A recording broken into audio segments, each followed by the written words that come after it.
একমাত্র পাখি বা পশু পাখি যারা আছে, তো পাখিরাই কিন্তু শ্রেষ্ঠ নিয়মটা মেনে চলে। কারণ পাখিরা সন্ধ্যা লাগার সাথে সাথেই তারা তাদের বাসায় ফিরে আসে, এবং প্রভাতে বা ফজরের আজানের পর পরে পাখিরা আবার জাগ্রত হয়ে তাদের রিজিকের সন্ধানে চলে যায়। এই পাখিদের রিজিকের ব্যবস্থায় কিন্তু সেই মহান রাব্বুল আলামিনই করে থাকে। কিন্তু কি একটা আশ্চর্যজনক বিষয়, একবার ভেবে দেখুন। এই যে আমাদের যে সামনে বাঁশঝাড়টা, এখানে কিন্তু হাজার হাজার পাখিতে ভর্তি, এবং এই সন্ধ্যার সময় পাখিদের কিচির মিচিরে মাঝে মাঝে নিজেদেরকে অতিষ্ঠ মনে হয়। কেননা পাখিদের কিচির মিচির কিন্তু সবসময় সুখকর হয় না।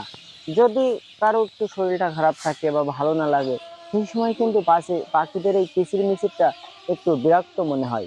কিন্তু বাস্তবিক অর্থে শহরের যানবাহন, কলকারখানার শব্দ আর গাড়ি ঘোড়ার শত কষ্টের ভিতরের থেকেও আপনি যদি গ্রামের এই পরিবেশে একবার আসেন, সন্ধ্যাকালে এই পাখির কিচিরমিচির শুনলে হয়তো আপনার মনটা শান্ত হয়ে যাবে।